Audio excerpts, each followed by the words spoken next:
Я хочу именно покомментировать это пророчество, которое было. Потому что когда давление на нас, иногда мы часто не понимаем, почему эти давления и почему атаки эти идут на нас. Мы молились об этом в четверг, в пятницу. И хотелось бы, чтобы тоже кто-то передал сюда список молитвенных нужд, которые мы сделали пятницу, чтобы мы могли провозглашать эти нужды в конце проповеди, чтобы все могли его записывать. Так что, если это список молитвенной нужды, пожалуйста, принесите. Но сначала, некоторые несколько слов об этом пророчестве. Но это была телевизионная передача в Америке. Сид Рот, известный журналист и проповедник, который ведет эту передачу, пригласил этого человека, Бобби Коннера, на передачу, но он не мог быть, и по телефону они брали у него интервью. И как бы случайно в этом интервью вспомнили об Украине. Но послание, которое там уже было, это не случайно. И это имеет непосредственное отношение к нам, к нашей церкви и к нашей с вами ситуации, которую мы сейчас проходим. И когда я уже в четверг позвонил этому пророку и спрашивал у него, чтобы он мне рассказал больше об этом пророчестве, он уже мне лично говорит, что, вы знаете, пастор Сандей, я убежден, я имею свидетельство внутри себя, что это пророчество о вашей церкви речь идет. Что вы и есть этот человек, на кого рука Божия есть. И я понял, почему эти все атаки и давление на нас. То есть, когда Бог указывает на вас и очень использует вас, чтобы что-то делать, поймите, что тем больше призвание и тем больше Божьей благодати, тем больше атаки, тем больше неприятностей. Иисус, Сын Божий, даже не мог избежать этого закона. Он Сын Божий, да, но на него благодать Божия, на него свет Божий, и поэтому дьявол Божий сегодня на него и направлял атаки больше, чем на кого. То есть, не думайте, что если неприятности и атаки на вас, значит Бог вас покинул. Или наоборот, Бог вас не любит. Наоборот, это может быть сигнал того, что как раз Бог вас избирает. Давайте послушаем это пророчество, которое было. А потом этот человек мне дал второе пророчество, которое Бог ему дал уже недавно. Оказывается, что это пророчество было намного раньше. А вот несколько месяцев назад Бог еще одно пророчество дал относительно Украины и России, которое тоже нам надо будет знать. Пожалуйста, считайте это пророчество. Запись телефонного разговора Сида Рота с Бобби Коннором. Бобби Коннор. Один наш знакомый построил небольшое здание, и он как-то спросил мою жену: «Думаешь, Бобби хотел бы использовать это помещение?» Она сказала, что лучше спросить меня. И так, в конечном счете, я согласился. Это было маленькое и невзрачное помещение, но находилось в прекрасном месте. И так это случилось, когда мы молились примерно в 9 часов вечера. Вдруг я услышал громкие шаги внутри нашего здания. Несмотря на то, что в здании нас было только двое, и никто из нас не двигался. Тот другой человек, с кем я молился, сжал мою руку очень сильно и сказал: «Мне пора». Не так быстро, чтобы люди могли размышлять. И громче делайте ее. «Мне пора». И я ответил «да». Он ушел. И я услышал звук снова. Он шел с крыльца. Я пошел в ту сторону. На крыльце я увидел 14-18 ангелов. Они были одеты как пилигримы. Сидрот, подождите минуту. Просто из любопытства. Были ли у вас до этого посещения ангелов? Или это было в первый раз? Бобби Коннор. Нет, еще до этого у меня были посещения ангелов. Ангелы были одеты в длинные одежды, как пилигримы. Первый вопрос, который задал мне ангел, был: «Почему так долго?» Я думаю, что они спрашивали, почему мы так долго завоевывали эту землю. Я стоял на крыльце, и это может позвучать невероятно, но это правда. Мы стали играть с этими ангелами. Они запрыгивали и спрыгивали с крыльца. Я знаю точно, что я не спал и был в здравом уме. Это были реальные ангелы, и мы общались 45 минут. А потом они исчезли. Когда это случилось, было 10 часов или 10:15 вечера. После я вернулся назад в помещение и сел на диван. наблюдая, как горит огонь в камине. Я сидел и думал, что, может быть, мне не следовало бы так вот играть с ними, а лучше было бы спросить что-то о Господе. Затем я услышал гулкий стук в дверь, очень тяжелый стук. Я вспомнил, что это здание было изолировано, и вокруг не было никаких домов. Мое сердце чуть не выпрыгнуло из груди, и я сказал тихим и песклявым голосом: «Войдите». Голос ответил: «Нет, это ты должен выйти». Я подошел к двери, открыл ее, и там стоял Иисус Христос. Он стоял у двери и держал в руке бутылку, которая была похожа на бутылку из-под шампанского. Он сказал: «Мы собираемся проводить служение крещения, но вы ничего не знаете о крещении». Он двинулся вперед, прошел мимо меня, но не остановился в гостиной, где был камин, а направился прямо в спальную комнату. Он взял бутылку и разбил ее о стену. Бутылка разлетелась на кусочки, и масло начало стекать по стене. Я стоял и думал, хотя я не подозревал, что он видит то, о чем я думаю. О нет! Как же я буду объяснять тому человеку, что в первую же ночь что-то случилось с его стеной? В тот момент, когда я думал об этом, Господь Иисус упрекнул меня и сказал: «Ты никогда не должен извиняться за то, что я делаю. Я объясняю то, что я делаю». Затем Он сказал: «Смотри». И я посмотрел на стену, по которой стекало масло, вырисовывая карту мира обоих полушарий. Господь поднес свой палец и указал на карту. Он сказал: «Ты можешь достигать цели только тогда, когда я указываю на эту цель, или же ты сам становишься целью». Иисус оставался со мной практически всю ночь. Каждый волос на моем теле стоял дыбом, как будто я был наэлектризован. Интересно, что моя жена в этот момент молилась в Техасе: «О Господь, дай Бобби видение духовного мира, посети Бобби». А я молился: «Господь, не убей Бобби». После этого посещения каждый волос на моем теле продолжал быть в таком же состоянии еще на протяжении недели. Сидрот. Это невероятно. Те места, на которые он указал, что должно произойти там? Бобби Коннор. Он только сказал мне: «Ты можешь достигать цели только тогда, когда я указываю на эту цель, или же ты сам становишься целью». Когда он прикасался к этим местам, то показывал мне некоторые вещи, которые произойдут, некоторые события, хорошие и плохие. Одним из мест, на которые он указал, был город Киев. Иисус сказал: «Господь пробудит человечество. Он пошлет историческое пробуждение, которое распространится из Киева. Оно начнется в Киеве, а затем потечет в Россию. В России в основном будет задействована молодежь». Затем он сказал: «Посмотри на это». Он показал мне заряд, который был похож на динамит, и я увидел ноги, которые пытались потушить горящий фитиль. Это была ортодоксальная религия, но они не смогли потушить его. После я увидел другие ноги, пытающиеся затоптать фитиль. И это была мафия, но они также не смогли этого сделать. Сидрот. Это интересно. Когда бы я ни ездил в Россию или в Украину, особенно в Украину, в такие места, как Одесса и Киев, особенно Одесса, где практически у каждого человека присутствуют еврейские корни, что само по себе удивительно. Это как будто открытые небеса над этим местом. Спасибо. Ну что ж, давайте я буду прояснять некоторые пункты с этого пророчества. Первое, надо будет место Писания считать некоторые Библию, надо, чтобы у кого-то там был рядом. Первое, это то, что я хочу, чтобы вы знали, что это было не сон. Это было не сон. Он говорит, что это было не сновидение.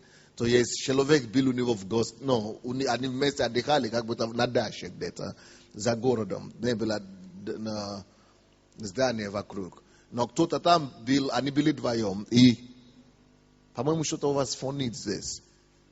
Пожалуйста, можно убрать этот фон?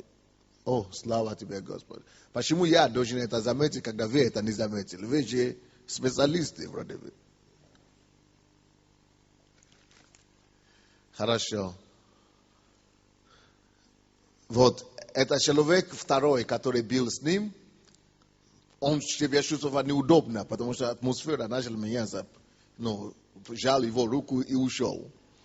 Может быть, иногда так бывает, что иногда Бог должен убирать некоторых людей вокруг нас для того, чтобы Божье движение могло прийти в нашу жизнь. И я вижу, что с нашей церкви так и происходит. Те, кого Бог увозит от вас, иногда это не трагедия, иногда это не беда. Иногда, наоборот, это есть благословение.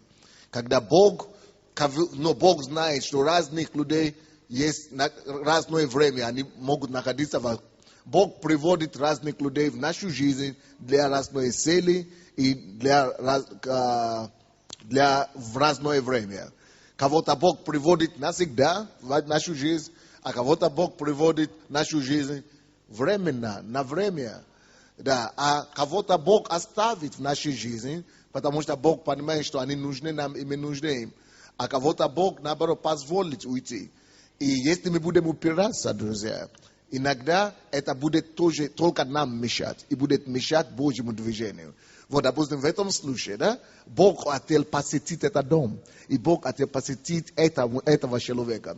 Если бы он упирался, чтобы его друг остался с ним, ангелы эти ушли бы, Бог бы ушел бы. И я так чувствую, что мы как раз переживаем что-то подобное в нашей церкви сейчас. Некоторые люди отошли из нашей церкви, да, и по разным своим причинам. Мы можем считаем это как это может быть. Тем более когда несправедливо. Но Бог будет это допускать некоторые вещи такие специально, чтобы посещение Божье могло прийти к нам. И то даже по этому пророчеству видно, что Бог собирается посетить Украину. Бог собирается посетить и послать историческое пробуждение как никогда. Но когда Бог выбирает человека, через который он хочет посетить страну, то этот человек должен быть готов. Или когда Бог выбирает церковь, эта церковь должна быть очищена. Если есть люди, которые имеют какие-то свои помыслы неправильные, или мотивации неправильные, Бог будет очищать церковь. Если он принял решение именно эту церковь использовать, Бог будет выводить этих людей, те, которые имеют неправильное сердце. То есть это нормально. Бог будет уводить людей, которые будут мешать пробуждению.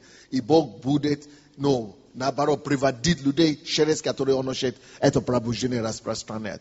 Поэтому, братья и сестры, если кто-то хочет уходить из вашей домашней группы или из вашей жизни, благословляйте их, еще даже молитесь за них. Аминь. Потому что таким образом вы можете с правильным сердцем ждать Божьего посещения, как это и было в этой ситуации. Когда тот ушел, тогда ангелы эти появились и явились тому, кто остался. Но, как я сказал, что это не было сон, это было наяву. Но вопрос первый, здесь написано, что ангелы были одеты так. И первый вопрос, который задал ангел мне, был, почему так долго? Что имеется в виду? Мы разговаривали о завоевании и обладании земли. То есть, ангелы спрашивают у этого пастора, этого пророка, почему так долго дело завоевания мира? Почему так долго не получается? Почему так долго? Почему так тянется это дело долго, чтобы привести весь мир к Богу?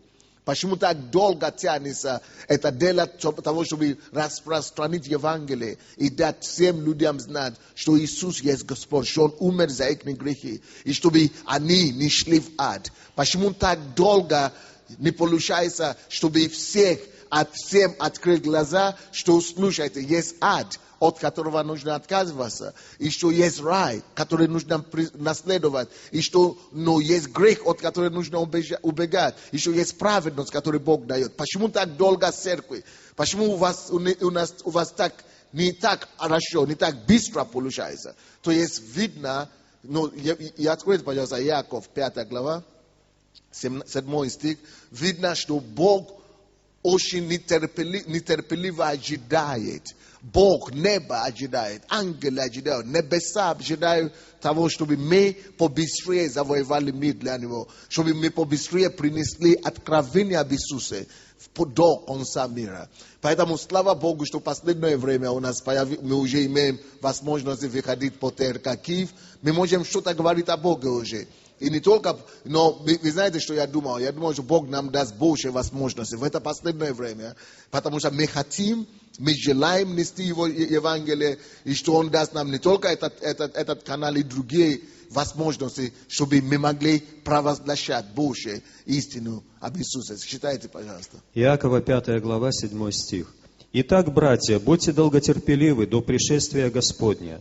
Вот земледелец ждет драгоценного плода от земли, и для него терпит долго, пока получит дождь ранний и поздний». И для него что? Терпит долго. То есть написано, что земледелец – это Бог. Он земледелец в этом случае. Что Бог, Отец, который хозяин земли, он земледелец, он ждет. Как там написано? Ждет драгоценного плода от земли. Он с терпением ожидает плод земли. Он ждет, чтобы мы принесли земле перед его ногами, как плод. Чтобы мы превратили землю, чтобы мы принесли покаяние земли, плод земли. Чтобы мы принесли урожай этой земли Богу. Бог ждет. Знаете, Бог ожидает, чтобы мы принесли плод, землю к Ему или к Нему как плод.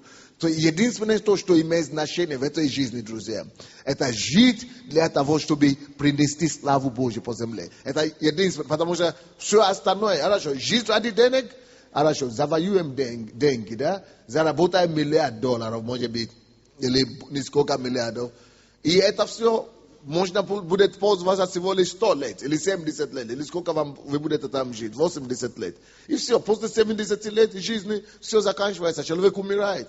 Что тогда будет? Вечность. Не миллиард лет, не десятки миллиардов лет. Это вечность, жизнь вечности. Какая там уже будет жизнь, все будет зависеть от этих 70 лет, которые мы здесь провели на земле. Это жизнь наша здесь на земле всего лишь определитель. Наша жизнь здесь на земле определяет, как мы будем жить в вечности. Жизнь на земле определяет, какое будет наша жизнь в вечности. Жизнь в аду или жизнь в раю. То есть мы должны так жить сейчас на этой земле, чтобы заслужить не только рай, но заслужить благодарность, почета у Бога Отца. То есть все, что у нас сейчас есть, все наши средства, все наши возможности, все наши ресурсы должны быть направлены так, чтобы завоевать авторитет на небе. Мы должны нашими всеми ресурсами накопить себе богатство на небе. Чтобы на небе мы уже жили не скудо, а чтобы мы уже жили там богато. То есть нужно завоевать себе богатство на небе. Это то, что Иисус имел в виду, когда Он говорит, что накопите себе богатство на небе. Что это значит? Это значит, что используй все твои ресурсы здесь, чтобы завоевать себя, чтобы зарабатывать себе очки там. Чтобы там на небе ты уже мог жить не 70 лет. Наслаждаться. Кто-то мне сказал, зачем мне жить на небе вечно, когда мне лишь бы здесь на земле жить год. Я говорю, хорошо, некоторые люди готовы здесь ради года жизни, да? Я хочу насладиться жизнью от года прожить хорошо. Я говорю, вот, видите, как даже от года очень жить хорошо.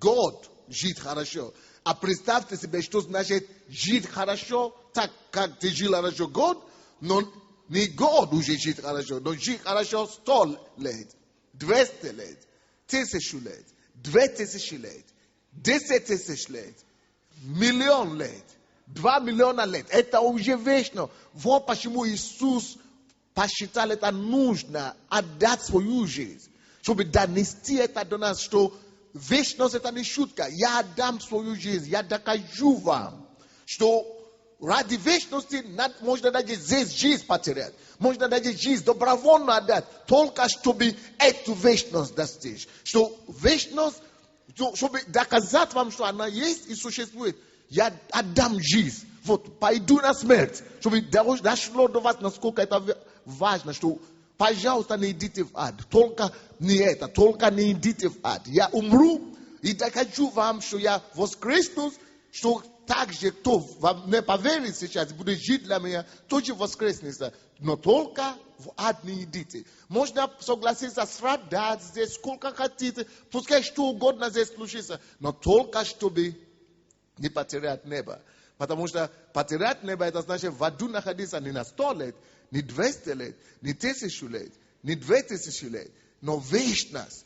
Вот почему ангелы пришли и говорят, что вы делаете? Почему вы не помогаете, чтобы люди пришли к Богу? Почему так долго? Небо только об этом возмущается. Вот то сердцебиение Бога только об этом. Пожалуйста, сделайте что-нибудь, чтобы меньше людей шли в ад. Пожалуйста, не живите для себя. Но зачастую мы это забываем, как христиане. Мы начинаем заботиться о своих маленьких каких-то проблемах. Мы начинаем думать о своих каких-то устройствах. Но устройство здесь, сколько ты будешь иметь здесь устройство? Минимум на 100 лет. Максимум на 100 лет. Но Бог говорит, слушайте, люди в это время не только умирают, но они умирают и идут в ад навсегда. Они уже не имеют шанса больше иметь спасение. Это уже все. Кто не успел, тот не опоздал. Кто не имеет, кто не получит спасение сейчас, тот пропадает навсегда. Поэтому надо сделать все на этой земле, чтобы не позволить ни одному человеку идти в ад. Надо сделать максимум на этой земле, чтобы всеми силами, чтобы ввести людей в жизнь вечную. Поэтому он спрашивает, почему так долго? Это самый главный вопрос в сердце Бога, друзья. Вот почему мы ждем пробуждения. Вот почему мы молимся, чтобы люди спаслись. Представьте себе, если бы кто-то не молился, да, или кто-то нам с вами бы не рассказывал, нас бы не было здесь с вами. Мы бы здесь не сидели. Мы бы здесь даже не знали, что есть Бог живой. Мы бы жили как другие. Представьте себе, если бы нам не рассказали. И теперь грех нам, если мы не будем рассказывать другим.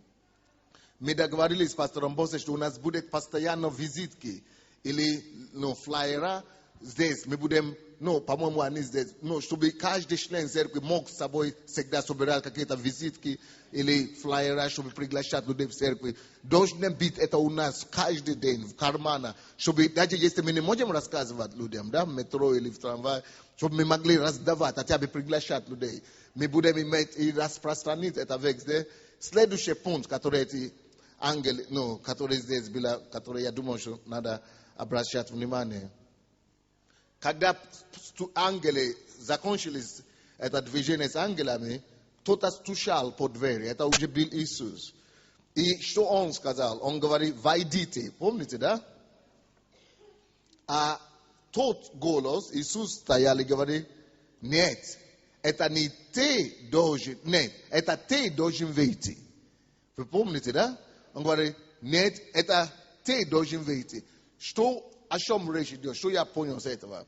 Я понимаю, что пробуждение не приходит на наши условия. Когда человек сидит в своем комфортном комнате, да, и говорит, заходите. Это значит, комфорт, сижу, заходите. То есть, обычно мы так и хотим, чтобы пробуждение пришло. Я себя в церкви, все хорошо, мы все поем. Иисус, приди, мы ждем тебя. Но на самом деле, зачастую, когда приходит пробуждение, это не приходит так, как нам удобно, так, как нам хочется. Это всегда приходит так, как неудобно. Это всегда приходит через какие-то дискомфорт. Это всегда приходит через какие-то неудобства. Поэтому он говорит, не я должен, не заходить, он говорит, не ты должен выйти. Это значит, тебе нужно оставить твою комфортную зону. Кто хочет пережить движение Божие, кто хочет пережить пробуждение, тот должен быть готов оставить свою зону комфорта. Нужно нам быть готовы оставить нашу зону комфорта. Друзья мои, что значит оставить свою зону комфорта? Допустим, мы сейчас постимся 40 дней, да? 40-дневный пост. А кто-то не хочет поститься. Хотя бы раз в неделю надо поститься. Это некомфортно, это нехорошо для плоти. Пост, это некомфортно. Это кто-то, допустим, что такое комфорт, некомфортно. Допустим, мы говорили, давайте будем встречаться от раз в неделю или каждый день с кем-то, из домашней группы или с кем-то, и будем молиться. Хотя бы раз в неделю будем с кем-то молиться. Или хотя бы каждый день, хотя бы по часу будем молиться. Это некомфортно, это неудобно. А мне неудобно? Конечно, неудобно. Слушайте, пробуждение всегда неудобно. Пробуждение всегда неудобно. И мы говорили, что Господь, приди, мы ждем Тебя. И мы не думали, что будет кризис. В нашей церкви очень много, у нас антикризисный комитет, там очень, они скажут нам, что очень много ситуаций, когда, к сожалению, многие люди не могут платить за кредиты, они не могут платить за это самое. Короче, проблем много.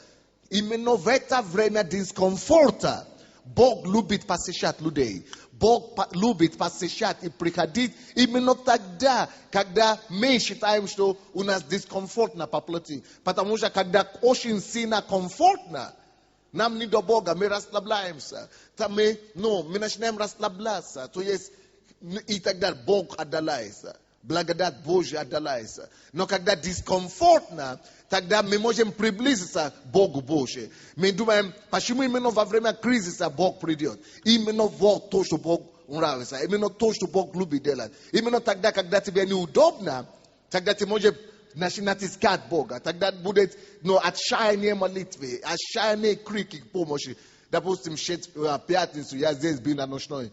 Кто не ходит на ночной сейчас, вообще очень много теряет. Потому что такое движение сейчас на ночной. Столько людей на ночной, как больше, чем на служении по четвергам. То есть больше, ползала заполнены, или больше ползала здесь. Очень много людей в воскресенье. И люди на четверг, в пятницу на ночной. Очень интересное движение. И я в пятницу говорю, чего так много людей? Люди говорят, кризис.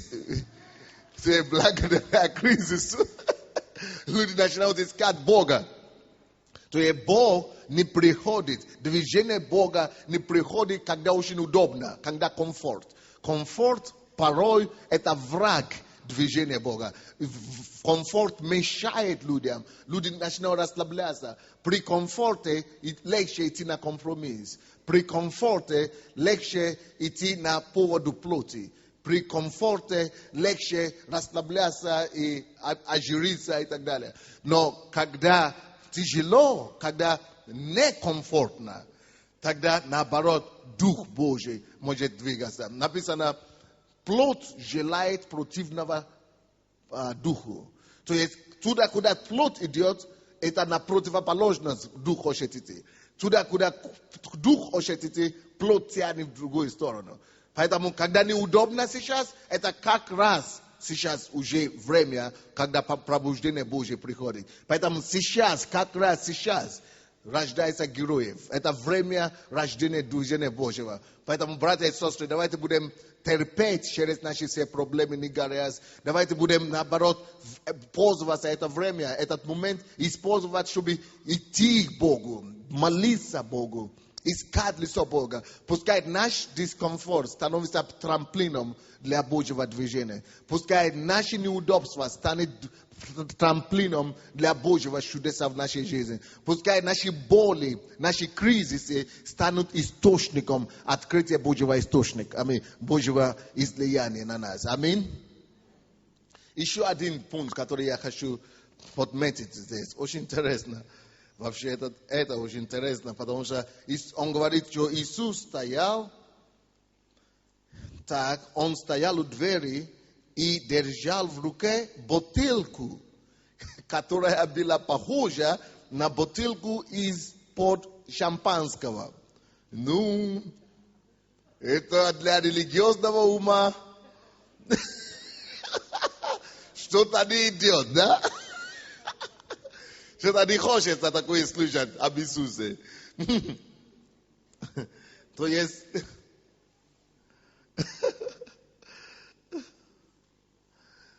тут речь конкретно идет о том, что, слушайте, когда движение Божье идет, когда пробуждение идет, пробуждение не идет приметным образом. Пробуждение не всегда идет приметным образом. Пробуждение не всегда идет таким образом, как мы его ожидаем. Пробуждение, допустим, мы думаем, если Иисус приходит, Он, наверное, приходит, но Библия в руках.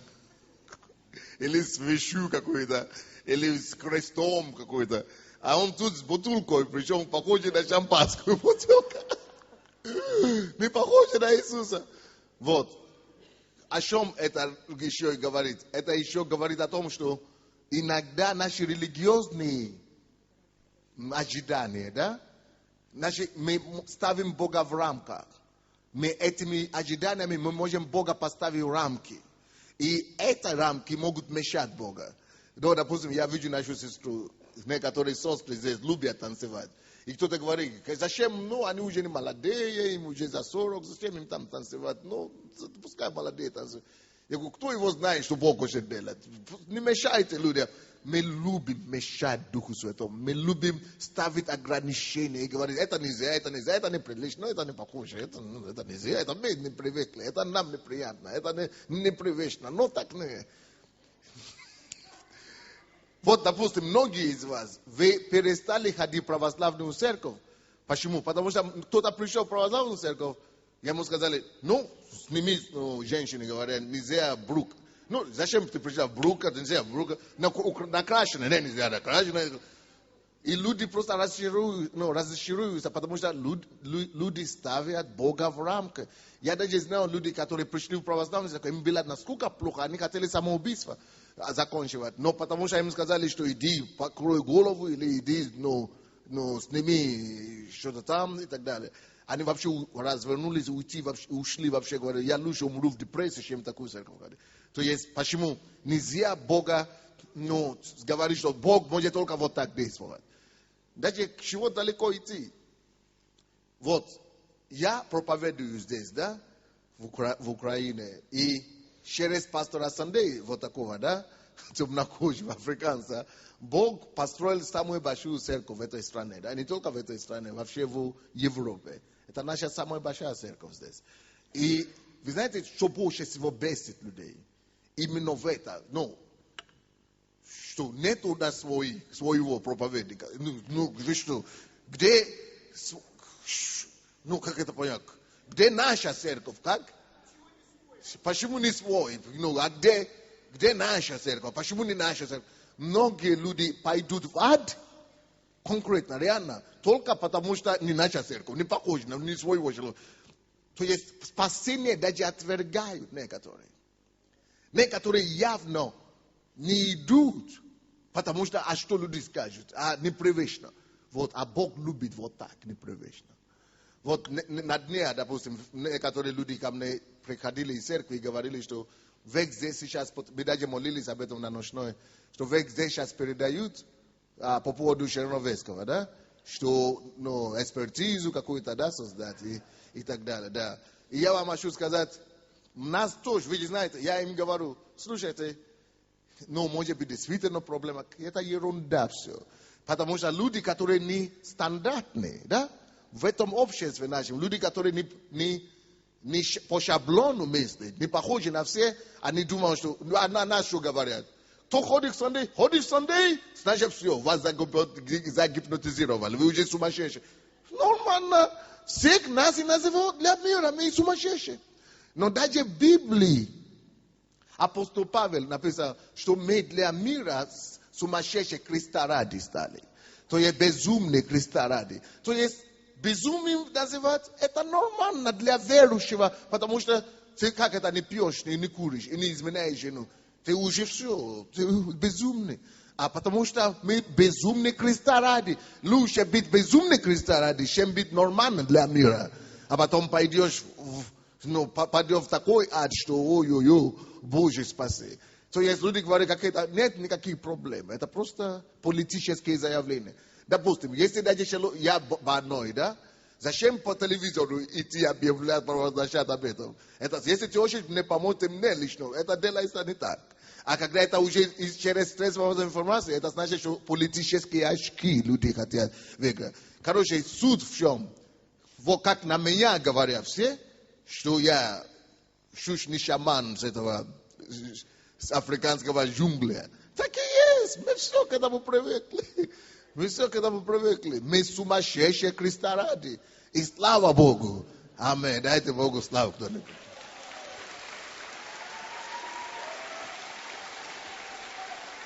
Поэтому Иисус любит делать такие вещи. Он с бутылкой шампанского является вокруг и говорит, я пришел. Но не шампанский, конечно, там внутри. Но он приходит в бутылку, чтобы разрушить вот эти все шаблонность, религиозность, такой, который порой иногда нам мешает. Что имеется в виду, братья и сестры? Если вы хотите видеть движение Божие, вы должны быть готовы делать что-то нестандартное. Вы должны быть готовы, предпринимать шаги нетрадиционные. Вы должны быть готовы делать вещи, которые, не свойственны обычным людям. Вы должны быть готовы делать революционные вещи. То же самое во время кризиса этого. Хотите выйти из кризиса, надо рисковать, надо делать какие-то шаги, резкие, надо начинать какие-то новые движения. Вот Бог так любит то же самое делать.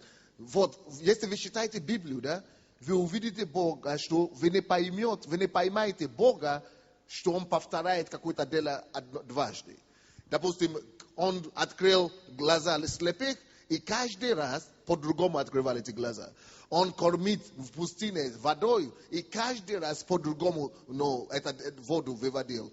Когда Моисей хотел повторить такой же образом воду, чтобы вышла из скалы, как в прошлый раз, Бог его собрал. Нет, это должно быть особенный другой шаг. Это когда они переходили через Черное море, а потом через Иордан, это было совсем по-разному. Они переходили. Почему? Потому что, чтобы Бог не стал стандартным, чтобы ты потом не пришел и сказал, я уже знаю, как с Богом разобраться. Я это делал в прошлый раз, получилось, это сделал завтра, тоже получится. Никогда не получится. Оно должно быть оригинально всегда. Бог должен тебе дать новые идеи, новые системы, новые методы. Бог, Он не традиционный, абсолютно. Бог, Он не религиозный.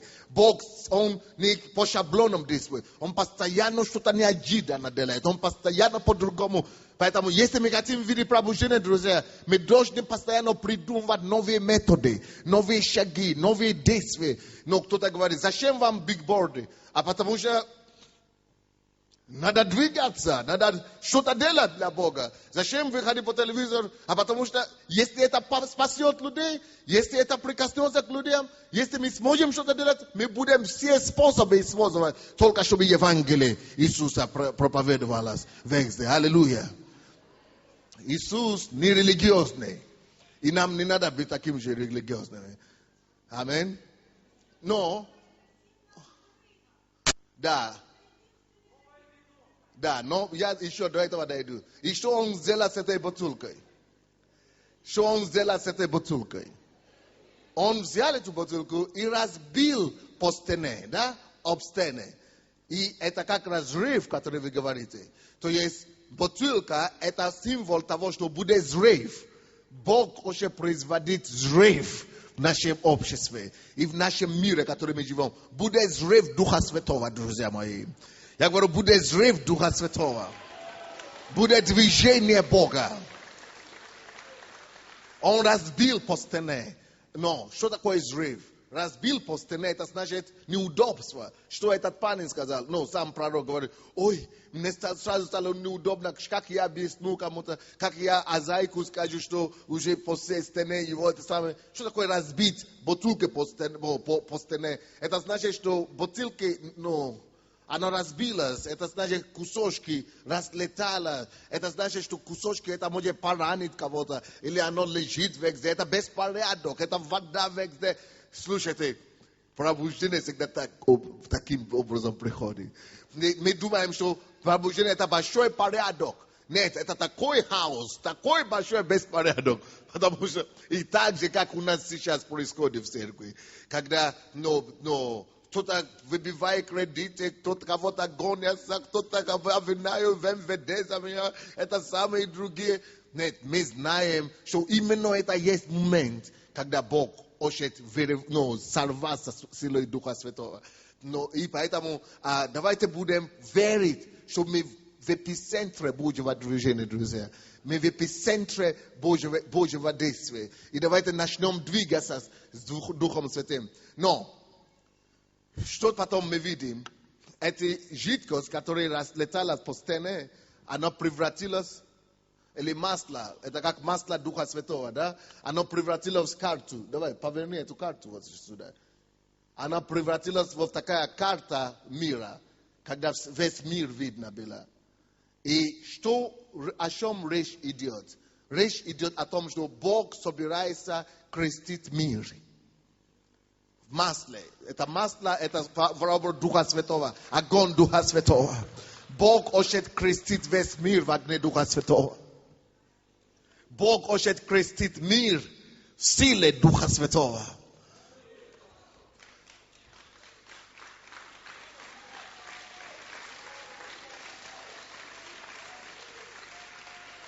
Вы знаете, эта девушка, которая прислала мне это пророчество, она просто говорит: пастор, радует, она даже не с Украины, но она говорит: я видела такое пророчество, я знаю, что это о вас. И говорит: радуйтесь, что вы в эпицентре событий. И когда я прочитаю это пророчество, я понял, что, слушай, я еще буду желать проходить многие такие давления, еще 10 раз больше такие давления, еще 10 раз такие больше атак, чтобы только увидеть Божью славу. То есть, если это нужно ради пробуждения, ради дела Божьего, пускай будет сколько угодно беспорядок, сколько угодно давления. И это масло, которое разлилось, стало картой. И Иисус начинал показывать в разные места. То, что удивительно для меня, это то, что, слушайте, многие места были показаны. Они в Америке находились. Он мог бы использовать в качестве примера какой-то город в Америку, или в Африку, или в Азии, или в Европе, который Бог показал. Но как бы для нас специально. То есть у него никто не задавал ему вопрос об Украине, никто его не спросил о Киеве, но он сам решил выбрать как пример, что, например, вот, Иисус показал на какой-то город, такой Киев, как пример, как будто, и я знаю, что это не случайно, это Бог знает, какую ситуацию мы проходим, и Бог знает, что это пророчество к нам попадет. И Бог, да.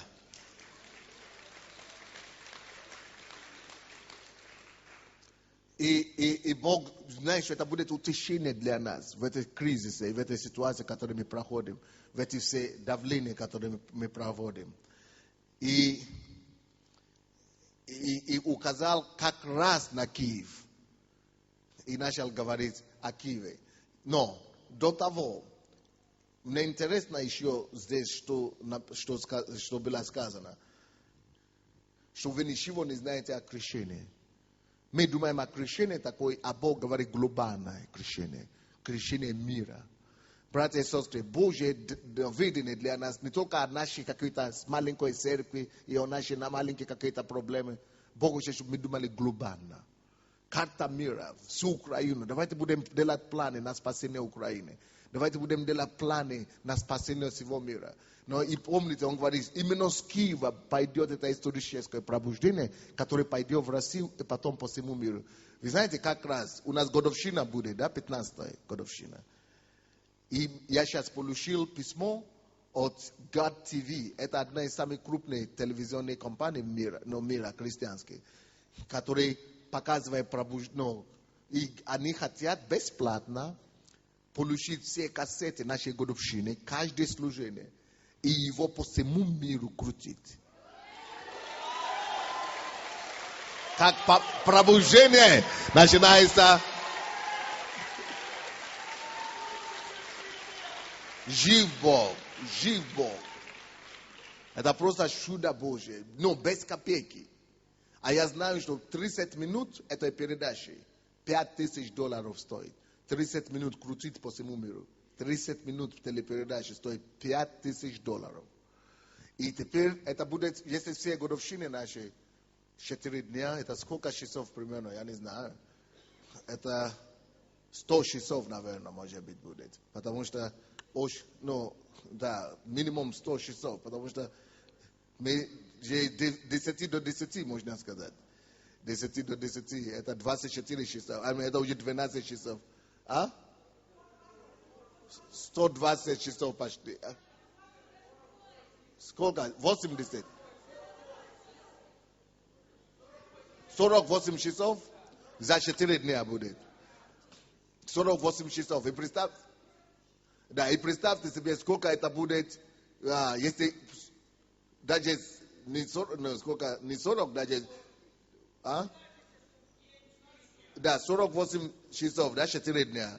Вот, если так будет, то считайте, какие деньги это говорится.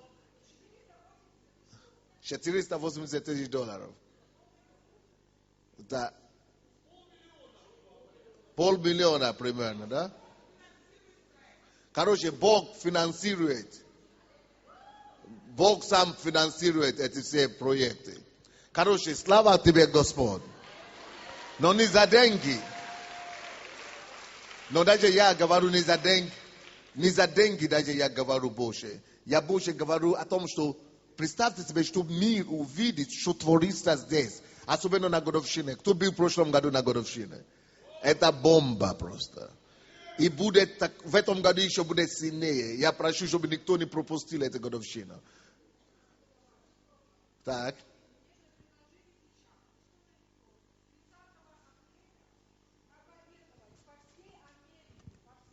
Возьмите. Вы понимаете, радиовещание меня будет видеть вся Америка, все острова и Канада и все. Вот начальник тюрьмы, где я проповедовала, я буду снова проповедовать в тюрьме. Радиовещание меня будут видеть все Там радиовещание, они показывают меня полностью. То есть у них не такое радиовещание, как у нас, как телевидение у них. Класс, это в Америке. Я вообще не ждала такого. Мне позвонили с Нью-Йорка. То есть Бог делает свое дело. Ну да, в общем, это абсолютно это чудо Божье. Божие. Да. Это чудо Божие. Это настоящее чудо. Без Каждый день, с 30 апреля до 10 мая. Без денег вообще. Ну, конечно, без денег. Я вообще никуда не плачу никогда.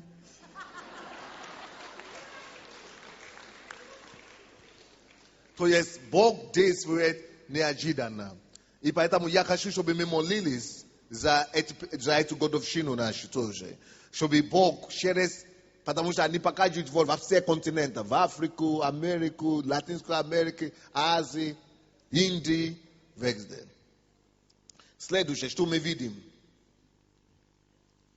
Здесь написано также, что Иисус сказал ему, когда карта появилась, он говорит, смотри, ты можешь достигать цели только тогда, когда я указываю, или же ты сам становишься целью. И написано, что одно из мест, куда Бог указал, был город Киев. Бог на нас указывает, друзья.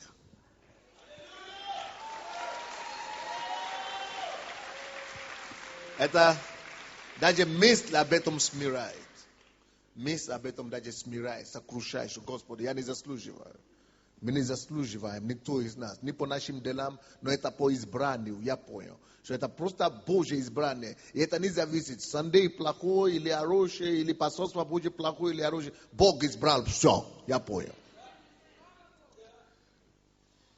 И когда Бог указывает, ты становишься Божьей целью. Никуда уже не денешься. И кто бы что ни делал, но это Божье избрание, Божий выбор.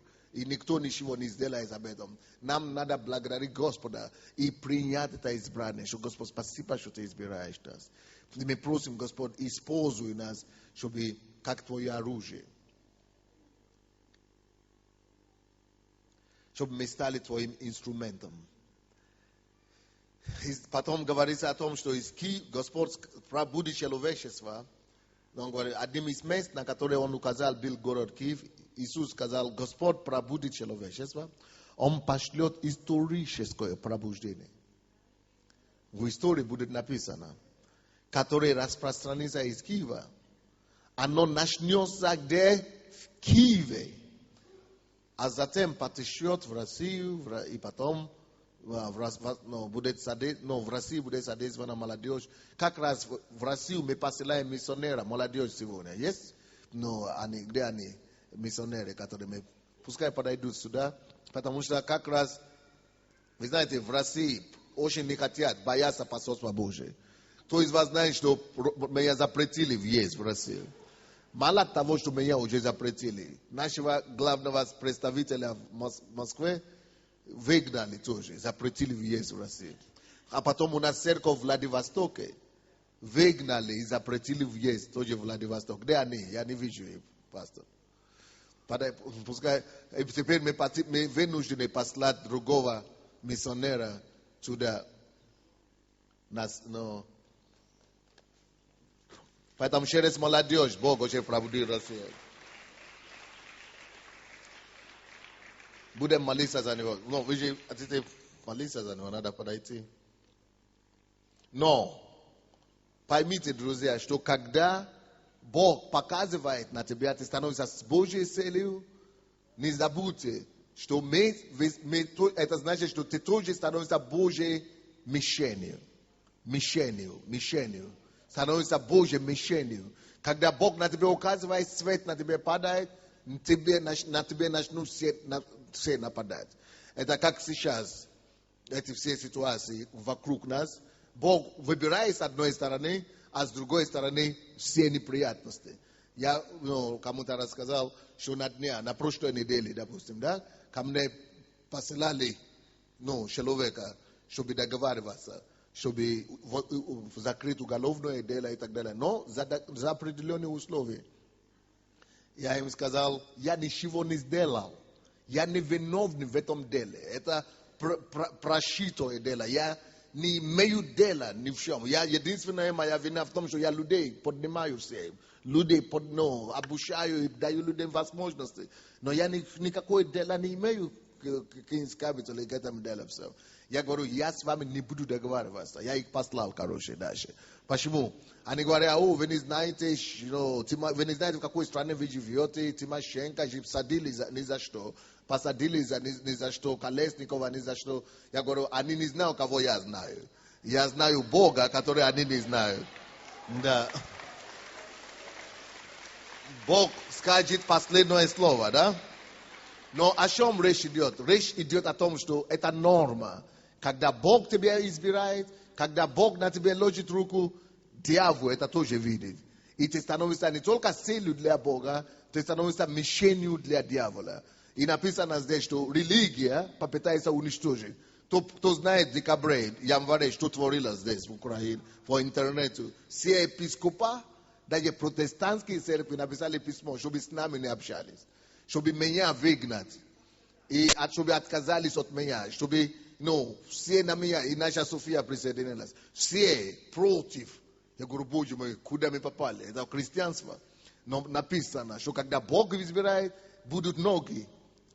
Традиционные религии, которые попытаются потоптать это пробуждение. А потом второе, это мафия. Это государственные мафии и разные структуры. А самое главное мафия, это государственные, которые будут попытаться остановить это. Но, что Бог говорит, создам церковь свою, и врата ада не одолеют. Дайте Богу славу.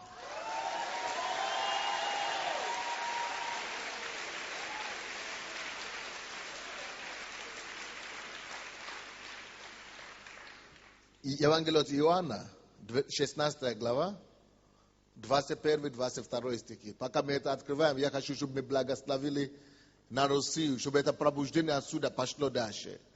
И на Россию тоже. И Владивосток, от Владивостока до Москвы. Как тебя зовут еще? Сережа. Сергей был наркоманом, да? Да, 7,5 лет употреблял наркотики. В тюрьме сидел.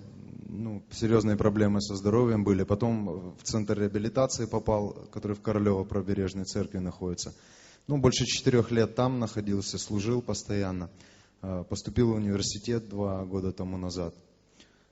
И сейчас еду в Владивосток. И теперь едет миссионером. Разве Бог не здоров, не чудный?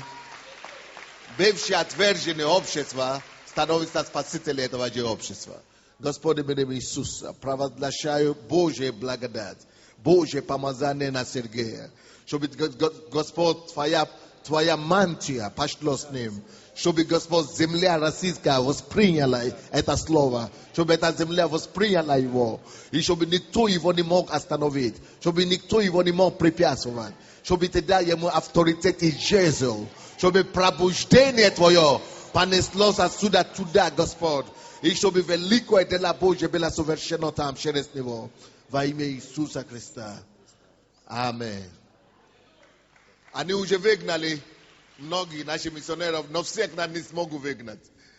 Они выгоняют одним и посылаем других. Выгоняют одним и посылаем других. У Путина проблема, короче. Путин попался. Между прочим, до того, как мы прочтем Иоанна, считай пророчество второе, которое, это пятницу, это пророк же мне дал. То есть по поводу Путина, а по поводу России. Русский медведь, выходящий из пещеры. В прошедший день искупления, 8 октября 2008 года, Господь показал мне пророческое видение.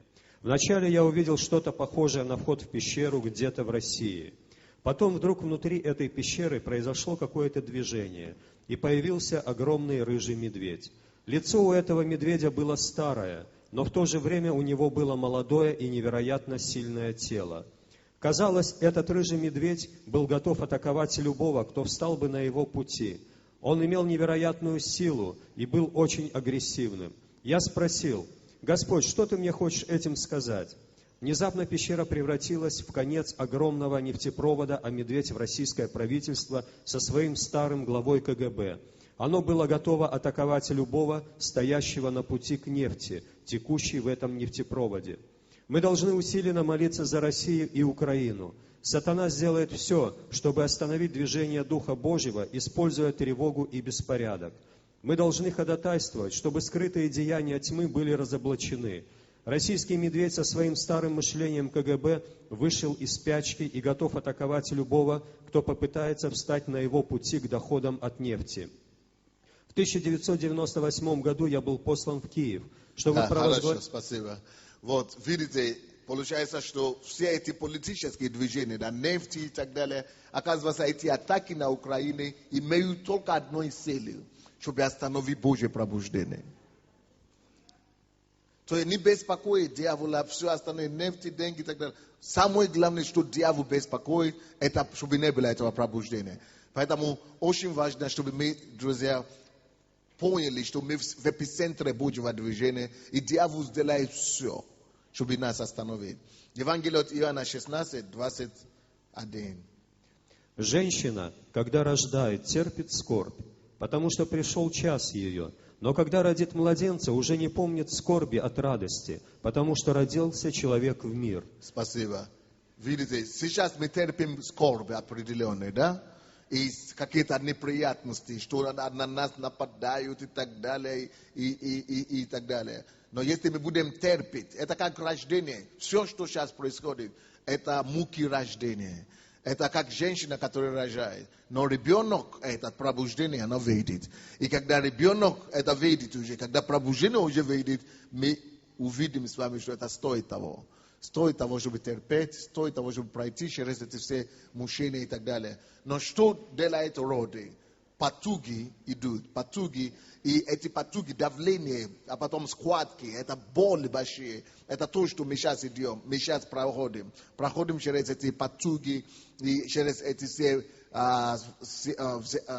схватки. И эти схватки, они причиняют нам боли, но они заставляют нас делать потуги. И через которые ребенок может выйти. Давление, которое приходит на нас, боли, которые приходят, они должны толкать нас в присутствии Божьем.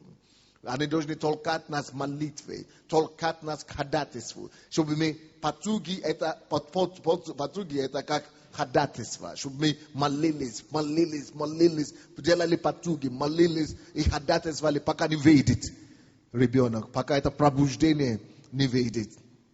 Пока это пробуждение не начнется. Исайя 26, 17. Пока это пробуждение не начнется. Исайя 26, 17 тоже говорит об этом.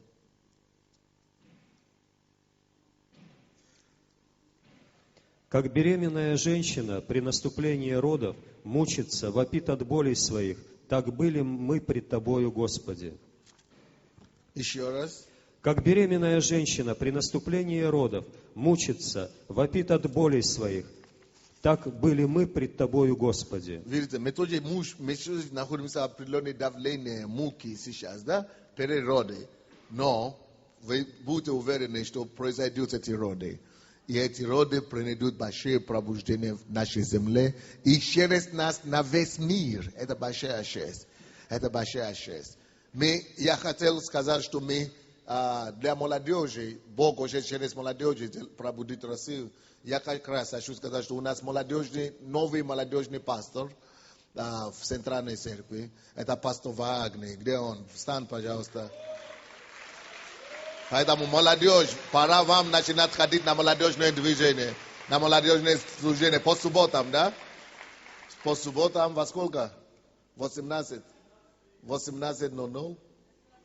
18:30. По субботам здесь молодежи, здесь в подвале. Пункт 1. Чтобы Бог использовал нас как Его цель. Чтобы Бог использовал нас как Его цель. Помните, там он говорит, что если Бог указывает, ты становишься Божьей целью.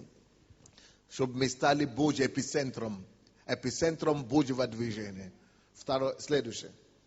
Пункт 2. Чтобы Он дал нам силу вынести и родить это историческое движение. Нужна сила, нужна благодать. Чтобы мы выдержали все испытания. Вы видите, какие сейчас давления на мэра, на города. А всякое давление на мэра, чтобы вы знали, это на нас. Это нас хотят закрыть, чтобы вы поняли. А всякое давление на нас, это тоже на него, чтобы его тоже достать. То есть, поэтому, чтобы Бог дал нам силу и благодать выдержать все испытания и давления. Пункт 3. Чтобы Господь крестил всю землю, наше поколение в славе Своей огне Духа Святого. Крещение, да? Вы знаете, Бог хочет крестить землю.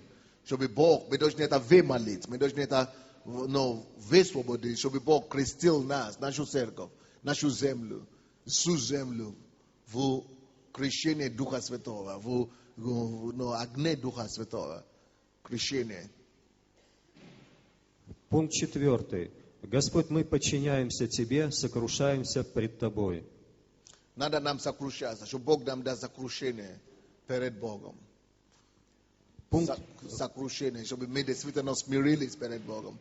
Потому что благодать приходит только на смирение. Когда мы сокрушаемся перед Богом, тогда Бог может через нас действовать. Да? Пункт 5. Чтобы Бог использовал нас как средство крещения мира в пробуждение. Чтобы мы именно были этим средством, чтобы мы именно были этим оружием, которое Господь будет использовать, чтобы пробудить мир. Конечно, не только мы, не только нас, но мы хотим быть частью того, кого Бог будет использовать.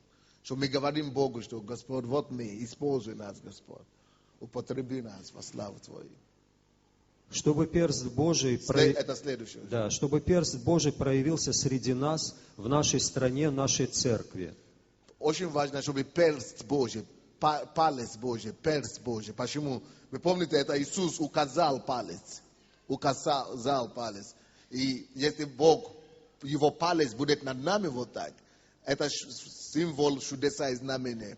Помните, когда его обвинили в том, что он силою дьявола изгоняет бесов, он сказал, если я перстом Божий изгоняю бесов, то есть перст Божий делает чудеса. Если Господь протянет свою перст на нас, это значит, чудеса и знамения будут среди нас как никогда. Поэтому мы молимся за перст Божий, чудеса и знамения нашей церкви. Следующий пункт. За благодать нести это пробуждение. За благодать нести это пробуждение. Пробуждение – это большое давление, это большая ответственность.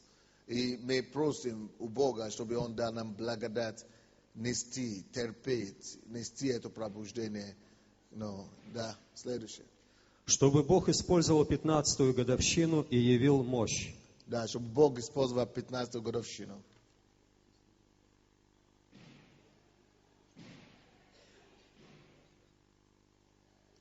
То есть, чтобы Бог использовал эту 15-ю годовщину. Молитесь за это, что-то будет в этой годовщине на самом деле. Поэтому я прошу вас всех, не пропускайте ни одно служение в этой годовщине. С утра до вечера будет. Четверга до субботы, с утра до вечера. Следующий пункт. Благодарить Бога, что Он указал на Украину, на Киев, на посольство Божье. Да, надо поблагодарить Господа, что вообще Он избрал нас, что Он хочет сделать свое дело через нас.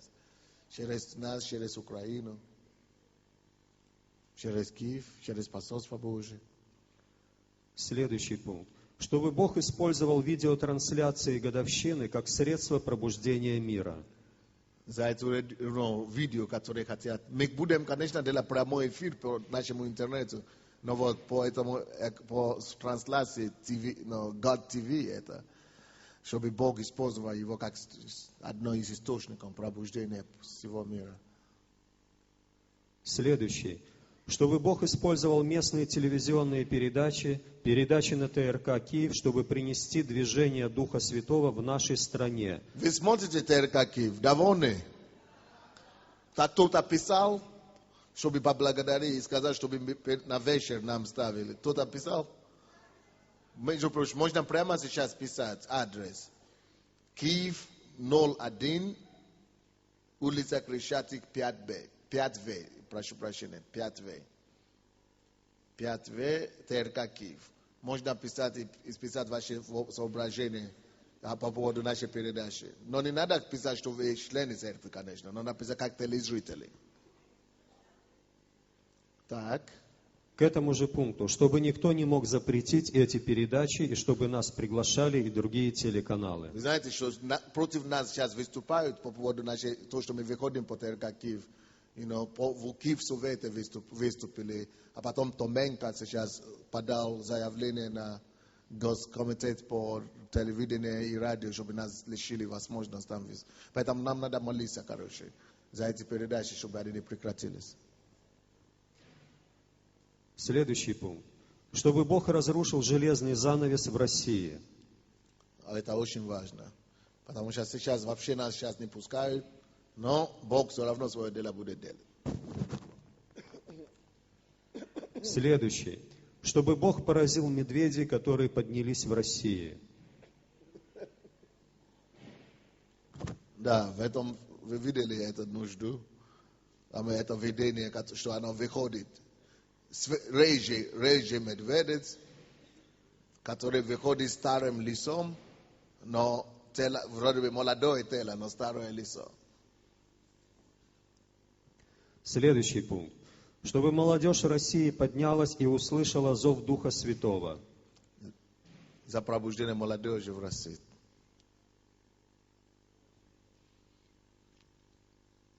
Следующий.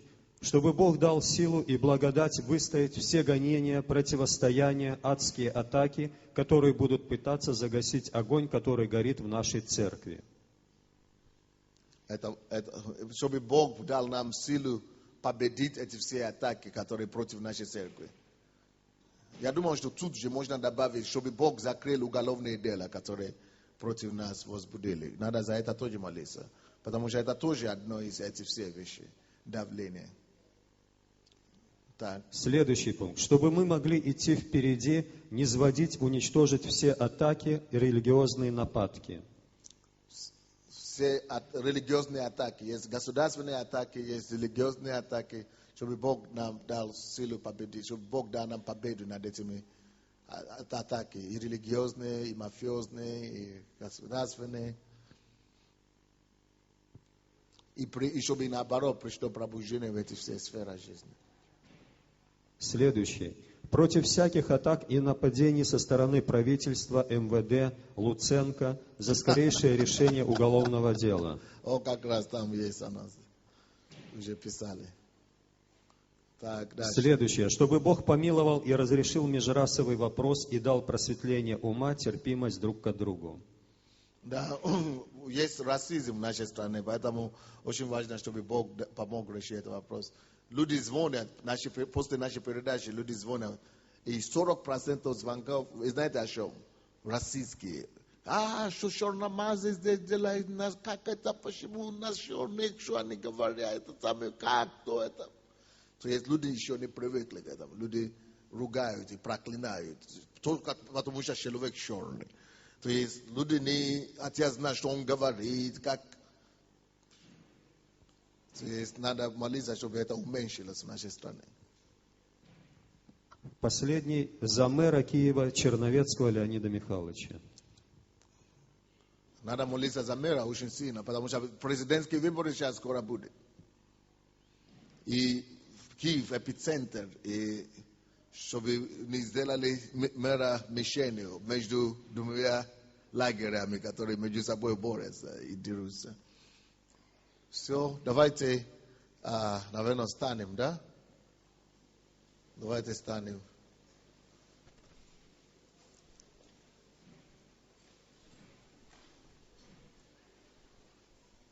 Господь, мы принимаем это слово.